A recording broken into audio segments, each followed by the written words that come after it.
皆さんこんにちは。いやもう今年も終わりですよ。皆さん早かったですね、本当に。っていうか聞いてくださいよ。この前とんでもない動画撮ってきました。SNS の方ではねちょくちょく言っていたんですけど、今回番組風のね動画を初の試みで撮ったんですね。ゲスト6名を呼んで一応僕が司会となってみんなで都市伝説とか陰謀論とか社会の闇とかを語る回したんですけど、いや本当にねとんでもない回になりました。合計4時間ぐらい収録していたんですけど、本当に今まで聞いた話の中でおそらく一番えぐい YouTube 上にアップされたら過去一やばいような動画になってしまったんですね。できればそのまま全部ね皆さんにお見せしたいんですけど、本当にちょっとあまりにもやばいキーワードが飛び交って、P とかね規制がどうしても多くなってしまうんですよね。今の社会激しいじゃないですか、規制が。ただねもちろんねなるべくね見せるようにはするので、そこは頑張ります。ゲストの方々も本当に豪華で、なんでこんな人がいるのっていう感じで、ちょっとね皆さんこの顔を隠した状態でねお見せするんですけど、誰が来てるのかちょっとね推測してほしいですね。とりあえずねとんでもないものが撮れてしまったので、こちらはお正月のスペシャルとして公開します。楽しみにしておいてください。で、年末といえば当たるのか当たらないのかわからないエコノミストの2023年世界はこうなるシリーズ、もう説明はいらないと思いますけど、毎年ね年末になると経済誌のエコノミストが発刊する来年世界はこうなるという意味深なメッセージになります。過去4年ぐらいね毎年みんなと一緒に解読してきたので、都市伝説恒例じゃないですか。今年もやっていきますよ。と本題に入る前に、そもそもこれって当たるのってとこですよね。去年の見てみるとパッと見た感じ盛大に外してる気がする。今年を象徴する世界的な出来事で言えばやっぱウクライナ侵攻の件ですよね。コロナが落ち着き始めたタイミングでウクライナとロシアの紛争が勃発して、その紛争により影響を受けた業界が多いイメージでした。パッと去年を見る感じ、アメリカと中国のバチバチ感を表していますけど、そこに関しては別に外してはいないんですけど、とはいえやっぱ今年はバイデンとプーチンな気がしてよね。そこに関してはもちろんね彼らをフォローするとしたら、これは来年起きるっていうよりかは、今後そういった世界になるよっていう意味では、当たってる気がする。中国とねアメリカは今後さらにボーンって感じでねぶつかっていくと思うから、またねこれ銃口が向けられてるようなミサイルがね描かれてるような戦いのね年になったら間違いないですよね。日本でも今年の漢字が戦いになりましたもんね。こんな感じでね当たってるか当たってないかはわからないんですけど、では来年2023年こうなるシリーズ見ていきましょうか。2023年世界はこうなるシリーズはこちらです。パッと見今回はかなりシンプルでストレートな気がしますよね。普通に今話題の出来事とこれからそこに関連していきそうな人々が描かれています。毎回ねエコノミストの編集長がね考えた10のトレンドというものがあるんですけど、正直つまんなくてそのまますぎるので、こんな感じでパッとねテロップだけで見せます。ではこの表紙に描かれているシンボルを一つ一つ表と裏を解説していきます。なので今日の動画はこれからの世界ね、その表メディアがそう報じているものとその裏、実は裏ではこういうことなんじゃないっていう、その両方ね紹介していきますね。そして予備知識として世界経済フォーラム WEF がグレートリセットといって2030年までに世界を一つにして地球環境を守るために資本主義をぶっ壊して持続可能な社会を目指していますよね。それはグローバリスト側の思想で、よりリベラルでね自由な思想の方々が行っています。一方自分の国を第一に考えるナショナリストのね保守派といってね、トランプとかが分かりやすいですよね。そんな感じでちょっといわゆる左と右みたいな感じで分かりやすい構造で見ていきますね。では早速見ていきましょうか。全体的に見てみると人物と物と背景がある感じ、そしてこの全体のイメージはメタバースのような背景ですよね。これは The Sandbox っていうメタバースの NFT ゲームがあるんですけど、その土地に絶妙に似てるんですよねこれ。あとねこの黒とね白と赤の点がポンポンポンポンっていろんなところにあるんだけど、ちょっとね時間がなくてねこれなんか意味があるのかなって解読しようと思ったんですけどできなかったので、ちょっと暇な方がいたらこれマジ調べてほしい。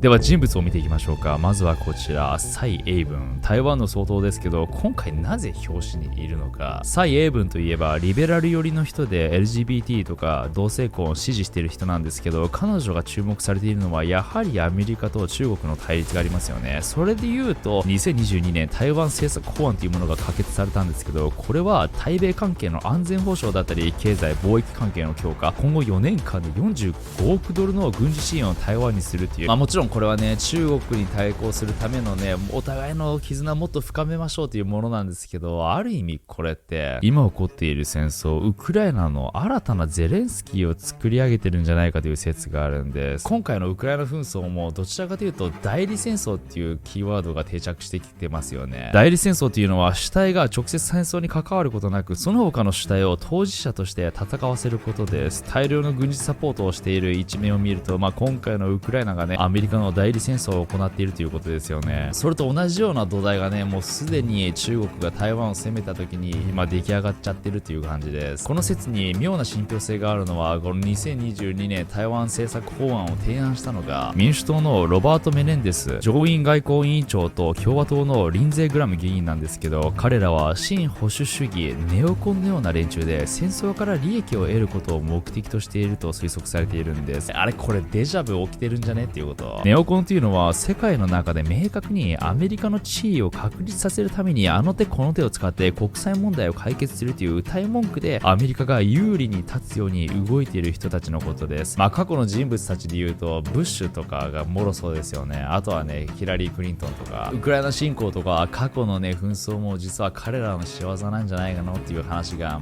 今まで噂とか都市伝説でありましたけど、今となってはほぼ事実になってきています。戦争で儲けたり、今回のウクライナ侵攻で言うとヨーロッパがねアメリカに天然ガスで頼った状況を作ったりと、その辺も後に説明していきます。話を戻して中国のね台湾有事に関してもう一つ信憑性を増しているのが、このゼレンスキーの隣にある地対艦ミサイル。これと全く同じ画像が使われている記事を発見したんですけど、普通にねウクライナが西の支援を頼りにしている的なことが書かれているんですけど、この画像は日本の自衛隊の12式地対艦誘導弾というミサイルっぽいんですよね。たまたまかもしれないけど、来年度の日本の防衛費は過去最大の 6.8 兆円になる方針だから、このシナリオ通りではあるかもしれないよね、今んとこね。今回の表紙で一番おそらくなぜって思った人物がこちら、ジョルジア・メローニですよね。台湾の蔡英文同様イタリア初の女性首相。どんな人かというと、かなりの保守派の方で、同性婚、中絶、ポルノなどはっきりと反対しているんですね。天然ガスの入手先もアルジェリアやカタールと交渉していて、ロシアに依存しないようにしているし、世界経済フォーラムが推進するデジタル通貨キャッシュレス社会の文化に反して現金キャッシュのね流通を目指しているし、あとこれ知らなかったんですけど、イタリアの 99% の農家が個人経営だそうなんですね。これって今の世界の流れからすると嫌われる要因なんです。なぜかというと、グレートリセットのシナリオだと2030年までに温室効果ガスを2000年に比べて 50% 削減する目標なんです。なのでオランダとかは政府がその目標に到達するために3000のね農場を買い取って閉鎖してグリーンに転身しようとしてるんですね。めっちゃディスられてるけど、なのでイタリアはねそれに反して個人経営なので、おそらくこのままいくとね彼らのシナリオ通りはならないと。今回の表紙の中でメローニが一番プーチンやねトランプみたいな感じでナショナリストで自分たちのやり方でイタリアを守りたいみたいな感じなんですね。ただね、皆さんもご存知の通りこんな感じでナショナリズムをね掲げているお偉いさんたち、今までどうなってきましたか。大体みたいな感じだよね。だから彼女は正直今のこの世界だと狙われている対象だと思います。そしてバイデンに関しては過去一の無能なアメリカ大統領と言われるようになってきています。口から出任せで本当か適当なことポロポロ話していますよね。息子のハンターのウクライナと中国の癒着もバレてきていることを考えると、いやおじいちゃん大丈夫っていう感じではあります。今回のねこのウクライナ侵攻のことに関しても一番利益を受けているのはもう間違いなくアメリカでした。それは明白で、ヨーロッパは今アメリカの天然ガスに頼る必要があって、通常の4倍の価格を支払っています。天然ガス企業エクソンモービルなんかは株主はねステートストリートコープ、ブラックロック、世界経済フォーラムのパートナーです。そして10月29日に起きたノルドストリームガスパイプラインの爆破、ロシアからドイツまで走る海底天然ガスパイプラインのことなんですけど、これが3本同時に破損するということなんですけど、これ通常に考えたらありえないことらしいんですね。絶対にありえないから、おそらく絶対犯人はいるんだけど、それは今に分からずって感じで、おそらくこの犯人は今までのこの全ての流れ見ちゃうとお前でしょっていういうのが明白ですよね。武器に関しても101ビリオンドルの武器提供のうち 58% はこれら4社、ロッキード・マーチン、ボーイング、レイセオン、ジェネラル・ダイナミクスなんですけど、これら2社は WEF 世界経済フォーラムのパートナーで、レイセオンも間接的にはパートナーみたいなもんなんです。どの業界が伸びたとしても彼らが利益受けるっていう意味では、当たり前なんですよね。これは当たり前なんだけど、シナリオ通りって言っちゃシナリオ通りかもしれない。その理由としては、ゼレンスキーの今回の戦争においていかにね駒として扱われていたのか。アメリカはウクライナのトップに西側とね仲良くしてくれる人物を見事に配置することに成功して、それでウクライナがね NATO に加入するかもしれないみたいなこのシナリオを作り上げることでロシアをね激怒させましたよね。ゼレンスキーも結局ウクライナ国内のメディアに規制を入れまくって、2022年にはほぼ全ての国内メディアを一つに総括して印象操作をしているのは事実です。しかも日本なんかよりも全然デジタル化が進んでてね、パスポート、免許証、出生証明書など全て政府がコントロールするような国です。分かりやすく WEF のロールモデルのような国でアジェンダ2030に向けて動いている操り人形なんです。2014年にアメリカ国防次官のビクトリア・ヌーランドと駐ウクライナ大使の電話が盗聴されてリークされているんですけど、次のウクライナのトップは誰にするかみたいな会話が行われていて、ビクトリア・ヌーランドがねはっきりと、EU はファッカーって言ってるんですね。なので彼ら EU のことなんかどうでもよくて、そのアメリカの背景にいる人たちがいかに今回のことを動かしているのかがわかります。なのでいつの時代もそうなのかもしれないですけど、結局ねトップたちの利己的な都合で動かされていて、国民たちが結局その被害を被るのは全部国民たちですよね。他の人物たちは習近平やプーチンなんですけど、今更説明はいらないですよね。一つ言っておくとしたら WEF のクラウス・シュワブがね習近平を理想のリーダーみたいな言い方をしていて、今後中国がね行っているような監視社会が世界に適用され始めているのはもう相当くないかも。もうすでにね今起きているイーロン・マスクが暴露しているツイッターの件で明るみになってきてはいますよね。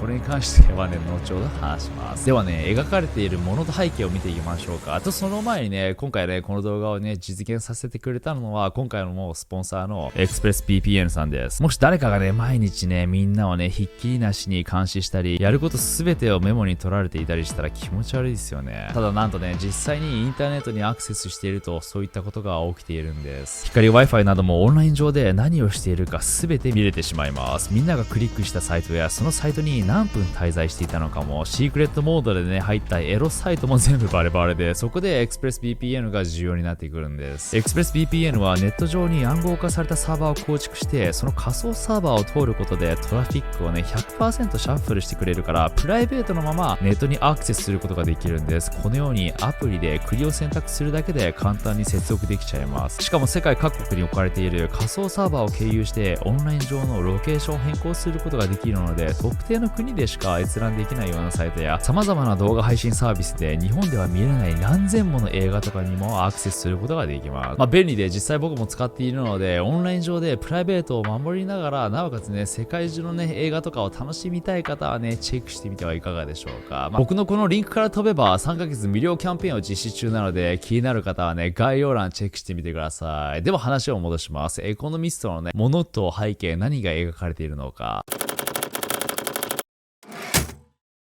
このバカでかい船は輸送船で、これはオーストラリアのガスがイギリスに出荷という記事に使われていた実際の画像なんですけど、イギリスは資源不足を否定しているんですけど、普通オーストラリアはここまで遠征に輸送しないんですね。しかも資源不足の訓練を行うんですけど、普通は2日間のところをなんかね今回は4日間やってたそうなんですね。なのでなんか、もう彼らはねイギリスは否定してるけど、もしかしたら深刻なね資源不足が訪れるのかもしれない。もうすでにね訪れつつあって、あとはシンプルにこの天然ガスをね巡ってね争奪戦ですよね。この中央にバカでかく描かれているのは世界最強の宇宙望遠鏡ジェームズ・ウェブ・テレスコープ。こちらはね宇宙の暗闇から最初の星や銀河が登場した時を覗こうと開発されたもので、2021年12月に打ち上げられたんですけど、とうとう何かとんでもないものを捉えることができたのかっていうのもね、10月に NASA が公表した NASA が UFO 調査チームを発足して23年半ばに報告書をね公表すると発表したんですね。なので来年はね何か大発見があるのかもしれないですよね。それにね関連することで言うと、こちらの人工衛星、この左にある人工衛星、これは2つのプロジェクトを表していそうです。なぜ地球には水や大気があるのか、その謎のヒントはね、木星に隠れているというんです。なぜかというと、木星は巨大なガス惑星なんですけど、おそらく木星の巨大な重力によって太陽系の姿が出来上がったと推測されているので、その木星を研究していくんです。とはいえね、原子の木星を作った物質は分厚いガスの下にあって、これをね、くぐり抜けて調べに行くのはかなり困難なので、木星の衛星には木星形成時の化石のような物質が残っていると期待されていることから、この衛星を探求しに行くことが2023年に行われるんですね。それがジュース。木星探査計画なんですけど、めちゃくちゃロマンはある話なんですけど、これ来年で打ち上げられて向こうに到達するのは2031年な7年後なんですよ。いやまあ、こういうのはわかるよ。まあ長いよね、ただ。そこで衛星のガニメデ、カリスト、エウロパを研究する感じ。もう一つは小惑星探査機サイキといって、プシケっていうね、謎に金属でできている小惑星を探索する計画なんですけど、今年打ち上げ予定が延期されて、来年になる可能性があるんです。このプシケには大量の金属が眠っていて、その額はおよそね、$1000になるかもしれないと言われていて、まあそれをね、持ち帰る、地球にね、持ち帰ってくる方法が開発されれば、まあアメリカはとんでもない覇権を握ることになってね、もう世界を牛耳ることになると言われているのです。まあそれはちょっと夢物語だけどね。で、この人工衛星の後ろにあるなんかね、宇宙的な空間が描かれているじゃないですか。なんだこれ、見たことあるなと思ってね、いろいろ考えたら、ジェームズ・ウェブ・テレスコープの時に出てきたイータ・カリーナ星雲がこれかと思って、ただね、もちろん、これじゃちょっとね、画像大きすぎるじゃないですか。大きすぎてさすがにここから探すの無理だと思って、望遠鏡がね、捉えた写真を眺めていたら、多分ね、同じ場面を探すことができて、このね、右下の小さいこちらの部分をね、切り取ってみたんですけど、どうやらね、光ってるね、この星みたいなものがね、光ってる箇所とかが、ね、一致してて、おそらくこちらなんじゃないかと思います。似てるよね。この空飛ぶ車は、エクスペングっていう中国版テスラみたいな会社で、テスラの最大のライバルが開発したものなんですね。中国は今実はね、再生エネルギーと電気自動車でトップを走ってて、これに関してはイーロン・マスクも若干気にしている様子。こちらはロボットアーム、シンプルにね、その蔡英文の隣にあるから、台湾の世界最大半導体受託製造 TSMC をめぐって半導体戦争がいかにね、引き続き行われるのかっていうところかな。そしてゼレンスキーの後ろにあるこちらはおそらくメタンで、メタンはね、天然ガスの主成分なので、今後メタンを人工的に生成する方法をうまく開発することが EU 諸国にとってはね、非常に重要かもしれないと。それと同時にメタン排出量削減に向けて世界は動いているので、両方意味がかかってきそう。そして一番謎なのがこちらに描かれているサプリメント。こちらはサプリメントのね、フリー画像なんですけど、最近記事に使用されたのはアメリカ食品医薬品局 FDA が粗悪品や不当表示のあるサプリに対して取り締まる権限を持つというもので、関連性はあるかわからないんだけど、コロナの影響でサプリメント市場は地味に上がっているので、そのことを示唆しているのか、今回コロナの影響でみんながね、その免疫力を高めようっていうね、そういった流れがあるじゃないですか。それに対してこの FDA がなんかちょっと規制をするような流れになるのかな。そうしたら若干恐ろしい気がする。正直エコノミストをざっと見たらこんな感じなんですけど、このエコノミスト、世界情勢を追ってる方だったらおそらくストレートに分かるような出来事がそのまま描かれていますよね。暗号とか動向の前に。なんで逆にこの人物が描かれていないのっていうものがありますよね。みんなも若干わかると思うけど。そう、イーロン・マスク。なぜ彼が表紙にいないのか。何これ陰謀って思っちゃうぐらいね、彼一番今ね、注目の人物で世界をぶっ壊していますよね。知ってるみんな今、彼ね、ツイッターを買収してから、ツイッター内部で実際どういったことが過去行われていたのか、内部事情を暴露しているんですよ。それが、Twitter Files。これはね、3人のジャーナリスト、マット・タイービー、バリー・ウェイス、そしてマイケル・シェレンバーガーによってまとめられ、ツイッター上に情報をね、公開しているんですね。では実際何が暴露されたのか、今僕がね、この収録している時点では、ファイル6まで公開されています。1、バイデンの息子、ハンター・バイデンのパソコンから流出したウクライナや中国との癒着に関する報道の投稿をツイッター上で出現しづらくさせた。2、特定のアカウントや投稿を裏で操作し、表示されないようシャドーバンをしていた。要はみんなが見えないところで実質バンのような状態にできていたと。例えばこちらのロックダウンは子供たちにとって危険だという投稿がブラックリストに乗り、トレンドに乗らないように設定されていたり、保守派の方のアカウントには拡散するなというレッテルが貼られていたりと。3、トランプ元大統領のアカウントバンの裏側。4、トランプ元大統領はアカウントバンの追加情報、アカウントを停止する目的で正当なね、理由作りをしていたんですね。5、さらにトランプバンの追加情報、なんとツイッター内部ではね、明確にポリシー違反していなかったんですけど、それを彼らがね、非公式的に結論付けた内容でした。。6、FBI との癒着。Twitter は FBI の子会社かのように言われたことをね、実行していたようなんですね。2020年1月から2022年11月の間で約150通のメールのやり取りが Twitter とね、FBI の間で行われていて、ほとんどが特定のアカウントが違反しているからバンしろよ的なやり取りだったんですね。この Twitter ファイルに関しては詳しくはサロンの方で動画投稿したので気になる方チェックしてみてください。このように政府はね、世論操作をしていたっていうのが、ほぼ事実として今リークされつつあるんですね。前のネットワークステートの動画でも言ったようなテクノロジーを使えばデータとして残っているので、いくらそこでコソコソしたとしてもいつかは暴かれてしまうのが今の世界なんですね。イーロン・マスクはアメリカ大統領主席医療顧問のアンソニー・ファウチ、アメリカのコロナ対策のトップの方ですね、についても訴追、ファウチとつぶやいていたので、これからはおそらくアメリカがそのコロナ対策でね、裏で行っていた内部事情を暴露されることになるんですね。えげつないですよね。今、